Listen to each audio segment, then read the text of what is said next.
The audiobook you're about to hear is entitled Between Square Buttes. It is a tribute to the American West over the last 40 years. It's fly fishing, bird hunting, but in the end, it's a tribute to the last best place. Nonetheless, it starts with the title piece, Between Square Buttes. Between square buttes, the wind blows high and the birds fly fast.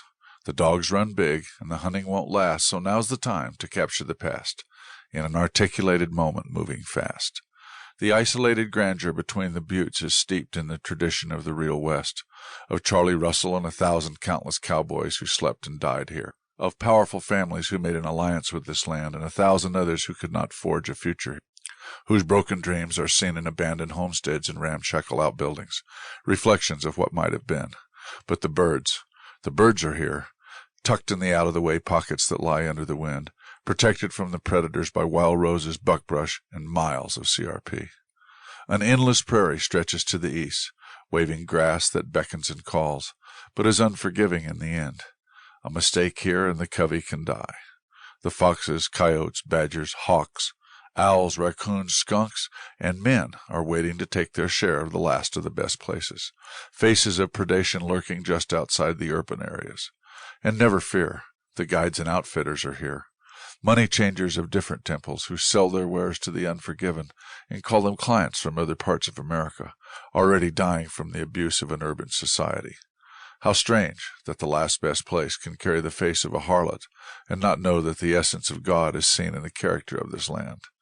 Perhaps it is out of hand, and then perhaps that's just the way it is. But for me, it is the place of 1,000 perfect points on 1,000 perfect coveys, and 1,000 reasons not to take it all away. I shoot the coveys down to half and leave the rest, even though the biologists claim that 85% is the average predation rate. I feel better inside, leaving some for the predators other than me. And next year the covey will still be there for me to work my young dogs on. Foolish young dogs who find foolish young birds, and some of them survive. The dogs get better and the birds get smarter, and soon the early season is over and only my best dogs can continue to produce. And the average guy doesn't even remotely understand the subtlety of expression that exists between a truly great dog and a running rooster that has survived for 3 years, each part of a deadly mosaic upon the canvas of the land. So the dog runs wide, and the birds fly fast, and I stand in awe while the future touches the past. I'm the last worst thing in the last best place, a killer with a conscience, with a smile on his face. The next story is the story of Sir Benjamin as a young dog, and it's called North of Highway 2, and the year was 1987. North of Highway 2, the prairie reaches the sky in a sweeping panorama of golden tan wheat fields. It is here on this endless expanse that my life changed forever when a 17-month-old Brittany male began his career as a bird finder. The first year we taught each other. Ben learned how to handle and cover the coolies from all angles, and I learned how to pay attention. I found if I paid attention to the dog and let him find the birds, it worked out better for the both of us. Ben and I learned together, and soon our learning curve was evolving in the right direction. Ben was a big liver and white Brittany, with an effortless gait that allowed him to hunt without wasting energy nor sacrificing performance. When he hit point, he would take your breath away.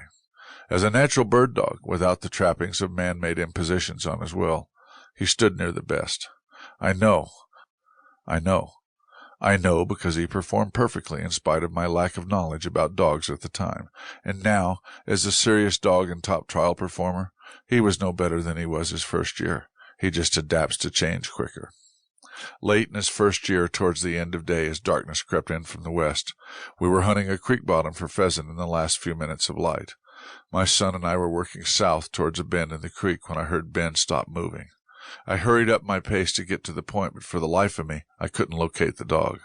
I kept walking and was about to step over a small dry area in the creek when I heard a short bark to my right. I turned and saw Ben on point on the creek bank. He was rock solid when I came up to him. I looked for the rooster, but could see nothing in a small rose bush directly in front of him. I walked around the bush and got in front of the dog and started to say something to my son when a huge rooster got up between me and Ben and headed south through the tree limbs. I hurried my first shot and clean missed the second as the bird disappeared into the gray stillness. I turned to Nylon and said, "Sure am glad Ben had the sense to let us know where he was, or we would have still been walking."